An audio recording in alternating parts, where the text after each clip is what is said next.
God, look at that snow come down. Good grief. God, when was the last de-ice we got on this airplane? Well, it was about 15 minutes ago. Okay. We have a slight ATC delay, so we'll see how it goes. Okay. Clear right? Still? Clear on the right, you betcha. We're just past our hold time. So I wonder if we should go back and get another shot of anti-ice fluid. Well, if we get released soon from ATC, we'll be all right. You sure? Already we're 20 minutes late, so... We're starting to pick up some snow out there, and it's just light snow. I don't think it's going to stick. Okay. And Boeing Tower, this is Boeing 67 Heavy, ready for takeoff, 13 right. Like an immediate if we could. Roger, Boeing 67 Heavy. You're clear for immediate takeoff, runway 13 right. Advise the tower rolling, please. Boeing Tower, this is Boeing 67 Heavy on the roll. Roger.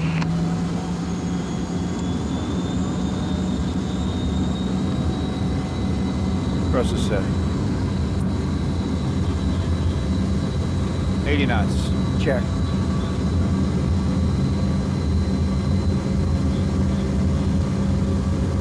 V1. Rotate. Pause the rate. Gear up. Well, you're sure coming up slow. It feels pretty sloppy to me. And I don't like that. Heading select. Wing anti-ice.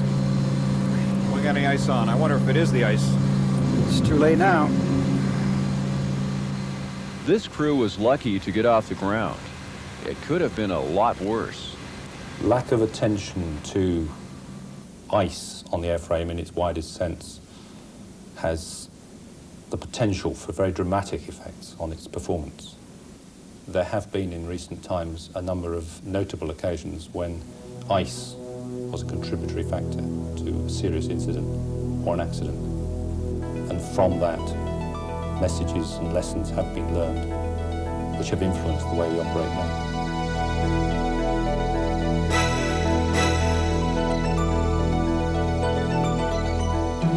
During cold weather conditions, procedures can get a little sloppy. Ground and flight crews don't communicate properly. They make assumptions that are not always correct. They may be uncertain about what a snow or ice hazard is and what to do about it, and sometimes use procedures that are not approved and not safe. This reduced safety margin can have very serious consequences.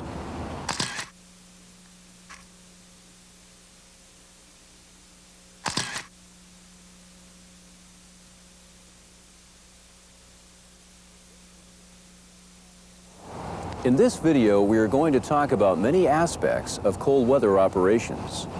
When to look, what to look for, what to do, and how to do it. If you walk away from this video with only one thought, it should be this: make it clean and keep it clean.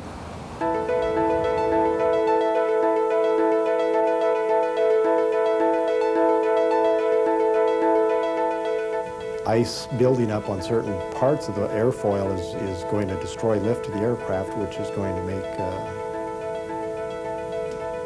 getting into the air a lot harder.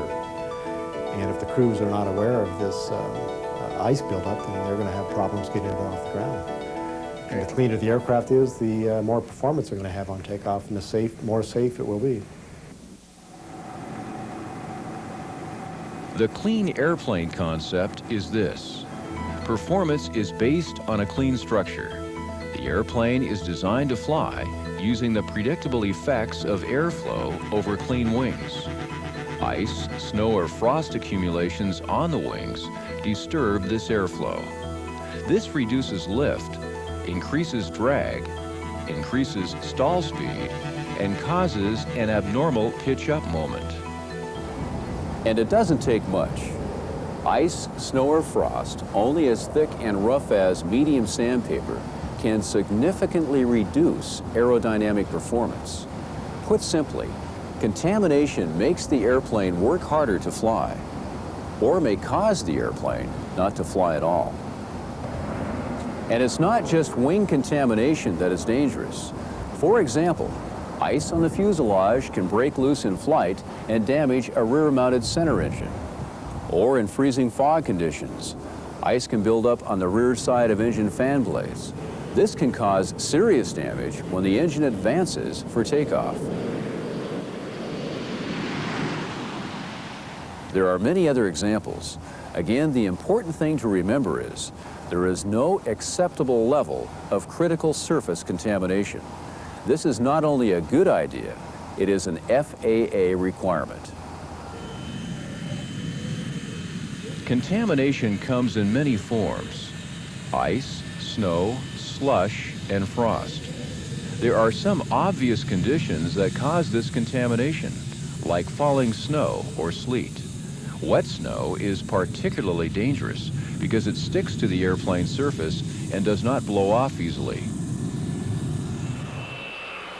However, contamination can also form in conditions that don't look that dangerous, like freezing rain, freezing fog, or just plain humidity.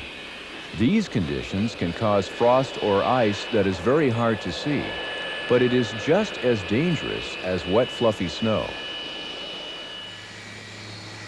For example, this airplane has just landed. It is a wet, humid day, and the temperature is above freezing. Because the airplane has been at cruise altitude, the airframe is very cold. Even after landing, the cold fuel inside the wing continues to keep the airframe cool. When the cold airframe meets the warmer, humid air, frost can form on the wing. And if it rains on a cold-soaked wing, clear ice can form. This is just as dangerous as a layer of snow, but it is much harder to see, and it forms on all of the areas that are most important to keep clean. Clear ice can also form below a layer of snow or slush. If your airplane is equipped with the ground thermal anti-ice system, it may protect the leading edge. But nothing stops contamination from forming on the upper or lower wing surface. So it is very important to do careful checks for any contamination.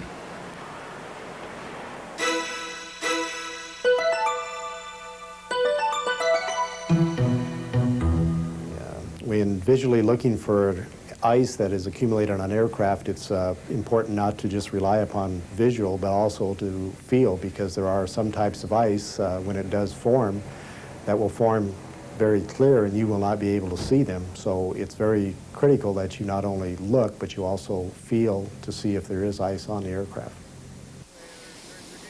For the check to be successful, you must be organized on the ground. Know who's in charge. Have approved procedures in place. Your check of the airplane should cover these critical areas: wing surfaces, including leading edges, the upper and lower surfaces of the horizontal stabilizer, the vertical stabilizer and rudder, the fuselage, probes and angle of attack sensors, static ports, general intakes and outlets, control surface cavities, engines, including all probes, and landing gear and wheel wells. The best tools to use for your contamination check are your eyes and your hands. If it's dark, do the check in a well-lit area. Get close to the surfaces. Look carefully. Feel as much as you can, even if you can see the surface. Use ladders or even a cherry picker to get to high locations. You should be extra careful in conditions that may cause hard-to-detect contamination, such as clear ice. If the only contamination is frost less than 1/8 of an inch thick on the fuselage or underside of the wing, you may take off if approved by your regulatory agency. But these are the exceptions. It is always better to be safe and de-ice if you have any doubt about the critical surfaces.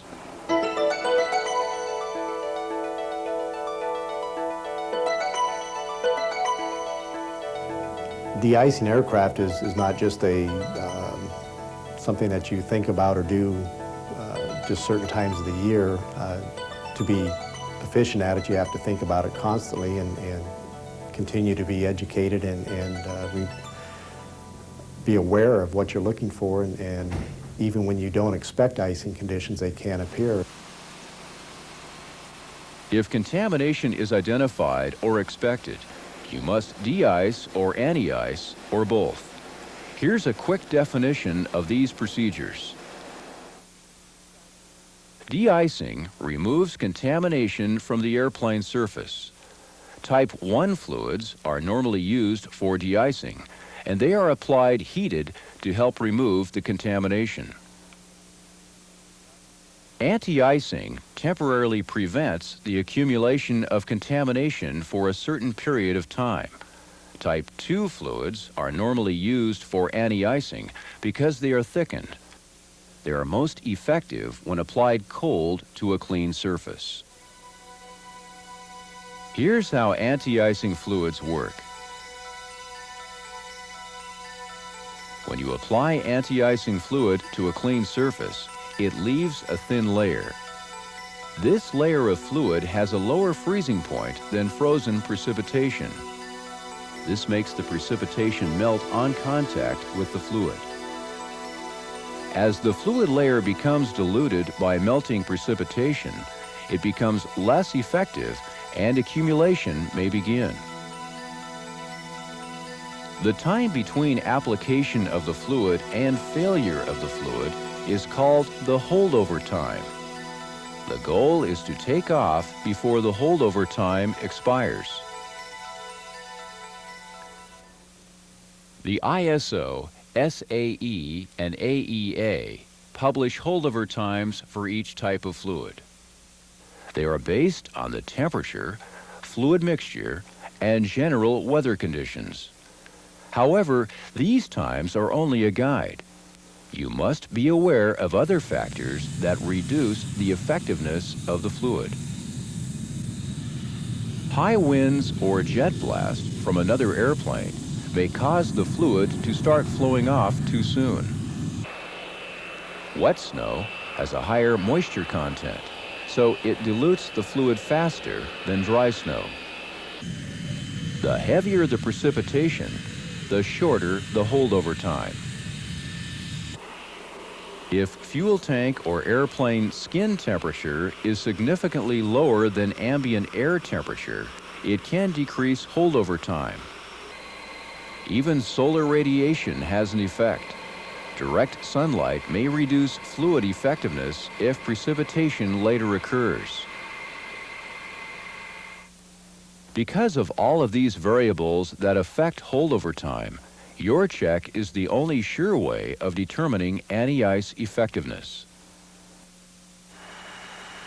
De-icing and anti-icing are done separately in 2 steps, or together in 1 step. The procedure you use depends on the weather, available equipment, available fluids, and the holdover time required.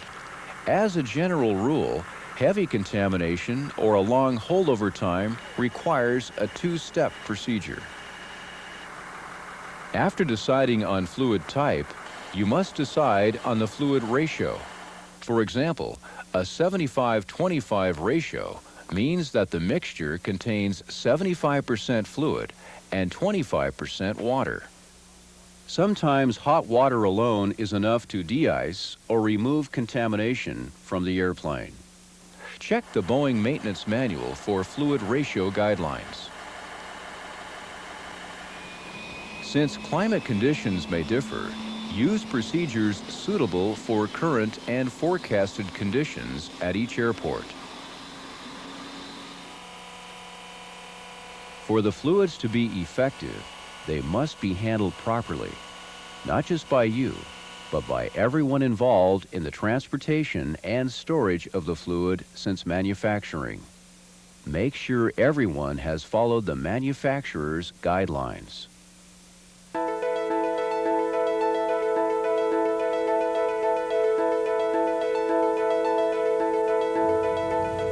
Spraying the airplane is really important, and doing it right takes some technique.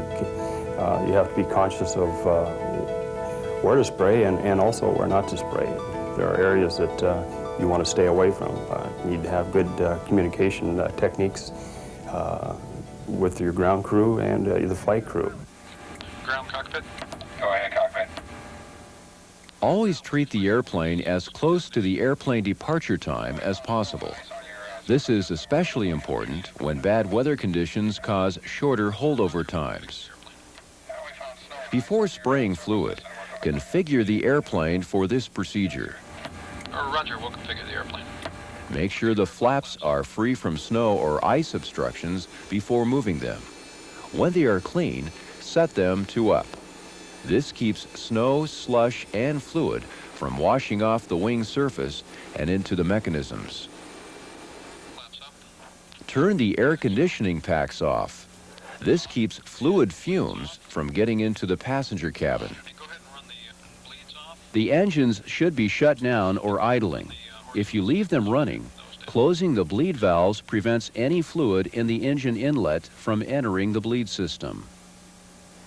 If you run the APU, close its bleed valve. Each airplane has a specific configuration for treatment. For example, the stabilizer setting varies with airplane models. Check your operations manual or the Boeing maintenance manual for other model-specific procedures. If there is heavy accumulation, remove as much as you can with a rope or a squeegee. Then it won't take so much fluid to get the surface clean. No matter what fluid type or mixture you use, you should apply it with the same technique. Treat the fuselage from the nose and work aft. Spray at the top center line and sweep outboard. On the wings, spray from the leading edge to the trailing edge. Also work outboard to inboard. This keeps you from loading snow on the outboard section. Treat the vertical stabilizer if necessary. Spray the horizontal stabilizer the same way as the wings. Outboard to inboard and leading edge to trailing edge. However, it's okay to adjust your spraying direction to accommodate a strong wind. Make sure you apply the fluids symmetrically to both sides of the airplane. If you are treating a large airplane like a 747, it may help to use one de-icer truck on each side. There are some areas that you must avoid spraying fluid. For example, do not spray directly at any windows. Instead, spray above the windows and allow the fluid to flow over them.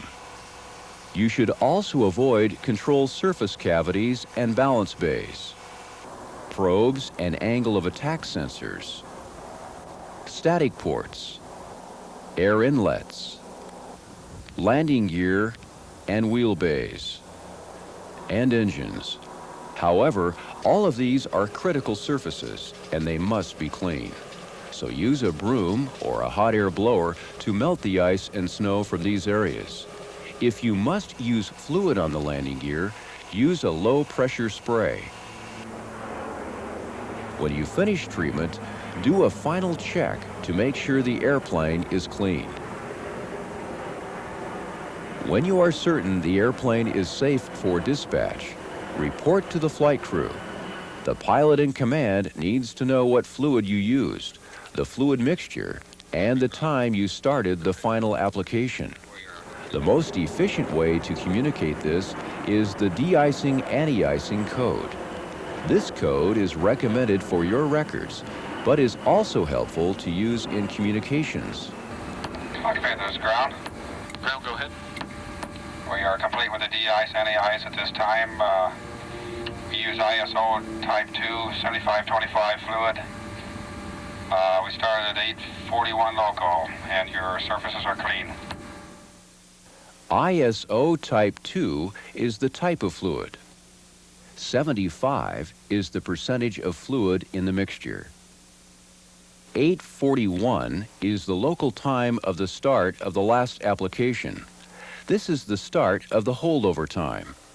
When using the code in written records, it's a good idea to include the date.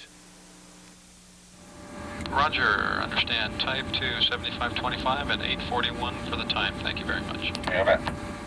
As the pilot in command, you now have the information you need to determine your holdover time as you push back from the gate.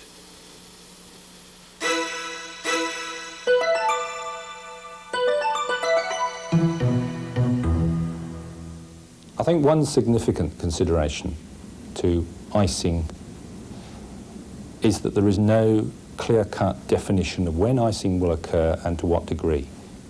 So you take reasonable precautions, and I would never suggest that you ever proceed to depart until you've actually satisfied yourself to the condition of your airplane.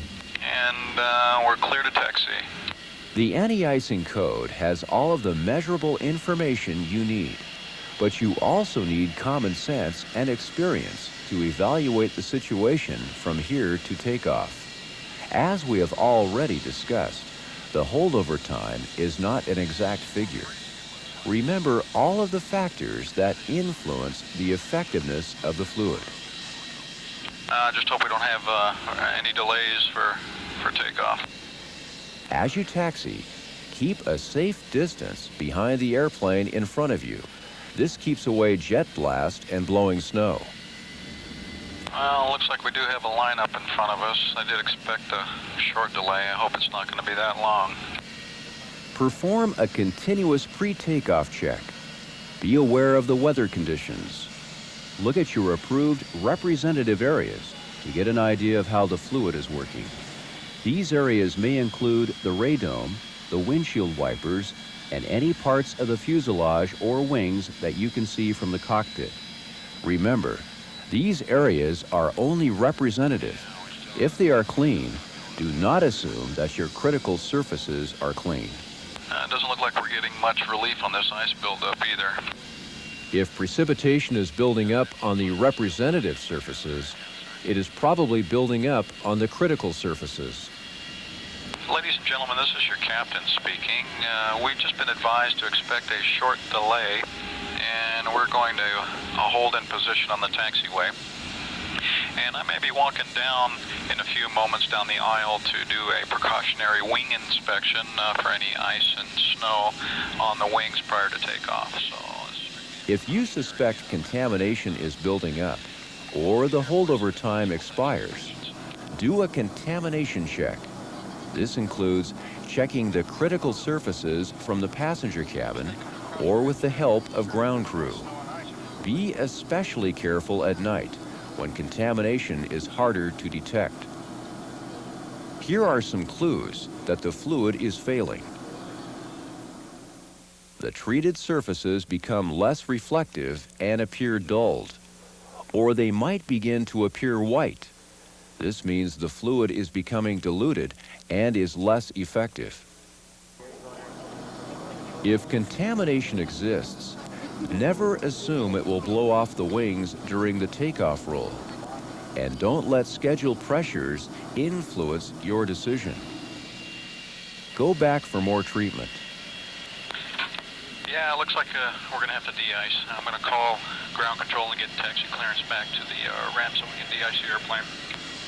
Good coordination between air traffic control and the flight crew may reduce the frequency of these situations. Try to release airplanes as soon as possible from the end of the anti-icing treatment, and minimize the time airplanes sit in line for takeoff. During takeoff, there are a few things you can do to increase safety. Even if your airplane has not been treated, there are recommended adjustments for existing conditions.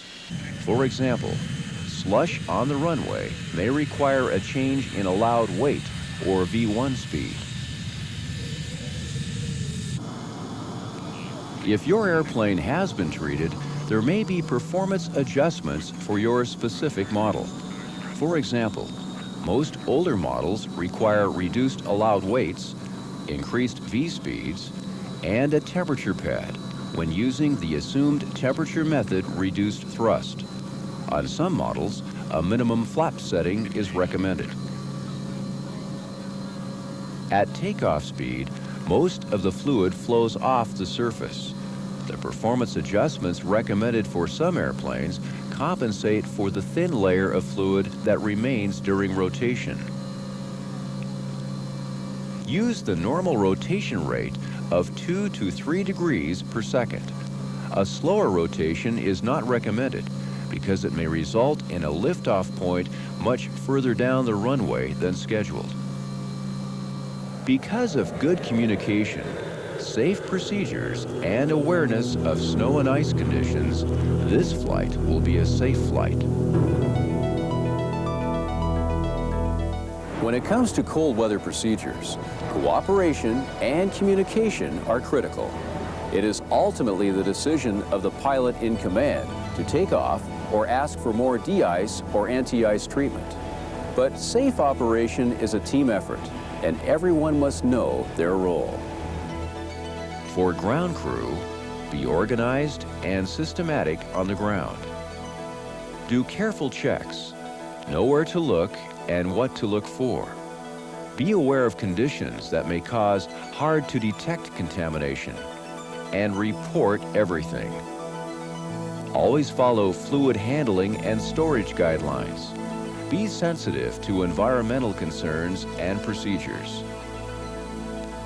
Understand fluid types, mixtures, and application methods. Communicate with the flight crew. Know and use the anti-icing code. For the flight crew, be aware of how contamination affects airplane performance. Know how to properly configure your airplane for treatment. Know the critical areas of the airplane and make sure they are free of contamination. Be sure a complete pre-flight check is done, even if it is the responsibility of another organization. Know what effects holdover time. Continuously evaluate the icing situation. Do a critical surface check if you have any doubt. And no matter what, play it safe. Safety is the prime reason for operating an airline, because nobody, whatever, would fly with you if you didn't declare safety as your prime aim. And since icing has a direct effect on your performance calculations, it has a very important influence on the safety of each and every departure. Positive rate, gear up.